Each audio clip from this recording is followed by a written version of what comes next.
Honorable Member Sri Thol Thiruma Valavan.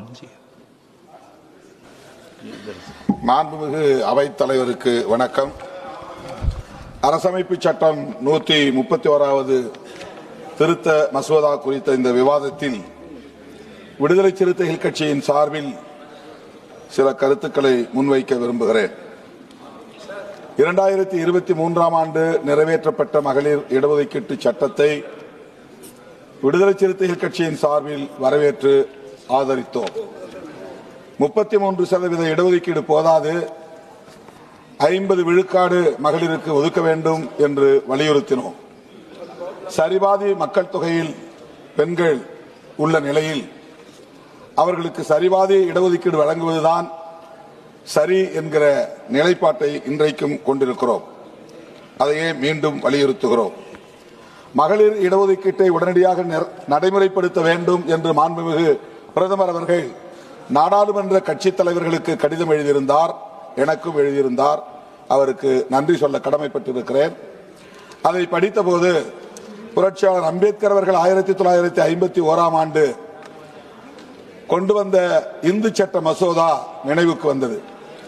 அப்போது அந்த சட்டத்தை நிறைவேற்ற விடாமல் RSS, இந்து மகா சபா போன்ற அமைப்புகளை சார்ந்தவர்கள் கடுமையாக எதிர்த்தார்கள். புரட்சியாளர் அம்பேத்கர் அவர்களின் கொடும்பாவிகளை கொளுத்தினார்கள். ஆனால் இன்றைக்கு அது தலைகீழாக மாறி இருக்கிறது.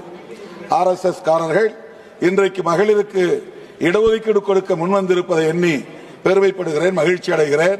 புரட்சியாளர் அம்பேத்கருடைய கனவு நனவாகிறது என்பதில் பெருமைப்படுகிறேன். மகளிர் இடஒதுக்கீட்டை உடனே நடைமுறைப்படுத்த வேண்டும் என்பதில் யாருக்கும் மாற்று கருத்து இல்லை. ஆனால் தற்போது இருக்கிற இந்த எண்ணிக்கையிலேயே மகளிருக்கு இடஒதுக்கீட்டை கொடுக்க முடியும். அதற்கு டீலிமிட்டேஷன், நாடாளுமன்ற தொகுதிகளுக்கான மறுவரையறை செய்யப்பட்ட பிறகுதான் இதை செய்ய வேண்டும் என்று இல்லை. ஆனால் உடனடியாக இதை நடைமுறைப்படுத்த விரும்புகிற அரசு இந்த மறுசீரமைப்பு மசோதாவையும் கொண்டு வந்திருப்பதில் ஒரு உள்நோக்கம் இருப்பது தெரிய வருகிறது. மகளிருக்கு இடஒதுக்கீட்டை உடனடியாக நடைமுறைப்படுத்த வேண்டும் என்பது முதன்மையான நோக்கம் இல்லை. நாடாளுமன்ற தொகுதிகளுக்கான மறுவரையறையை உடனே நடைமுறைப்படுத்த வேண்டும் என்பதுதான் இந்த அரசின் முதன்மையான நோக்கம் என்று தெரிய வருகிறது. ஏன் தன்னுடைய நிலைப்பாட்டை இந்த அரசு மாற்றி இருக்கிறது என்ற கேள்வி எழுகிறது.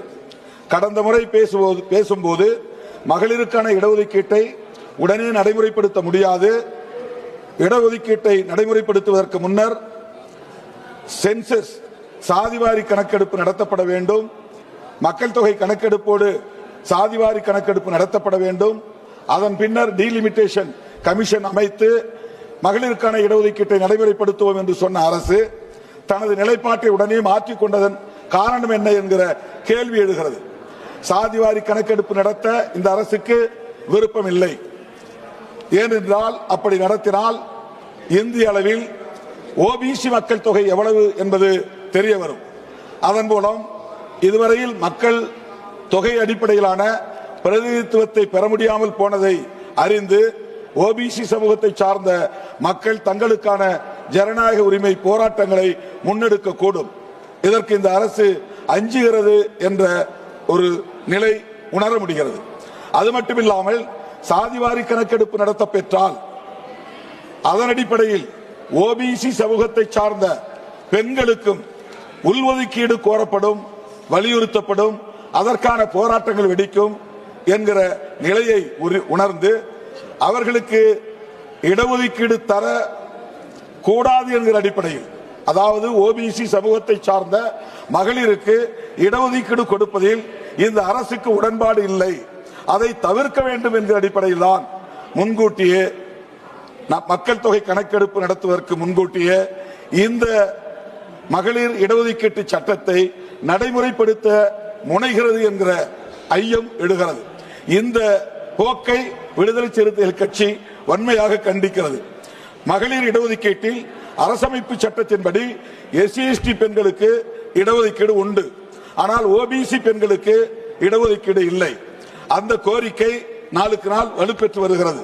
இங்கே பேசிய பல உறுப்பினர்கள் கூட அந்த உள்ஒதுக்கீடு பற்றி பேசினார்கள். ஆனால் RSS உள்ளிட்ட சங் பரிவார் அமைப்புகளுக்கு சாதிவாரி கணக்கெடுப்பு நடத்த எண்ணம் இல்லை, அதில் அவர்களுக்கு உடன்பாடு இல்லை. அப்படி செய்தால் OBC பெண்களுக்கு இடஒதுக்கீடு கொடுக்க வேண்டும் என்கிற நிலை ஏற்படும். அதை தவிர்க்கவே இந்த நிலைப்பாட்டை இந்த அரசு மேற்கொண்டிருப்பதாக தெரிய வருகிறது. ஆகவே இதிலிருந்து தெரிய வருகிற உண்மை, இவர்கள் உடனடியாக சென்சஸ் எடுக்க விரும்பவில்லை, அதிலும் லாஸ்ட் சென்சஸ் எடுக்க விரும்பவில்லை. ஒரு நிமிடம். அது மட்டும் இல்லாமல் இந்த சாதிவாரி கணக்கெடுப்பை நடத்த வேண்டும் என்று சொன்னவர்களை அர்பன் நக்சல்ஸ் என்று பிரதமரே வசைபாடி இருக்கிறார். இந்த நிலையில் OBC மக்களின் உணர்வுகளை அவமதிக்கிற இந்த போக்கை விடுதலை சிறுத்தைகள் கட்சியின் சார்பில் சுட்டிக்காட்டவும் கண்டிக்கவும் கடமைப்பட்டிருக்கிறோம். OBC மக்களுக்கு, குறிப்பாக பெண்களுக்கு இடஒதுக்கீடு வேண்டும் என்பதை வலியுறுத்துகிறோம். மூன்று காரணங்களுக்காக இந்த டீலிமிட்டேஷன் பில் இதை கைவிட வேண்டும் அல்லது JPCக்கு அனுப்ப வேண்டும் என்று கோருகிறேன். தென் மாநிலங்கள் இதனால் வஞ்சிக்கப்படும். ப்ரொபோர்ஷனேட் அடிப்படையில் ஒரே ஒரு நிமிடம் ப்ரொபோர்ஷனேட் விகிதாச்சார அடிப்படையில் இந்த எண்ணிக்கை உயர்த்தலாம், மக்கள் தொகை அடிப்படையில் எண்ணிக்கையை உயர்த்தக்கூடாது. அப்படி உயர்த்தினால் தமிழ்நாடு உட்பட தென் மாநிலங்கள் பாதிக்கப்படும். OBC பெண்களுக்கு இடஒதுக்கீடு வழங்க மறுப்பதனால் இந்த சட்ட மசோதாவை திரும்ப பெற வேண்டும் என வலியுறுத்துகிறேன். அதைவிட முக்கியமாக டீலிமிட்டேஷன் பில் என்பது ஒரு சிம்பிள் மெஜாரிட்டி போதும் என்கிற நிலைக்கு மாற்றி அமைத்திருப்பது ஏற்புடையது அல்ல.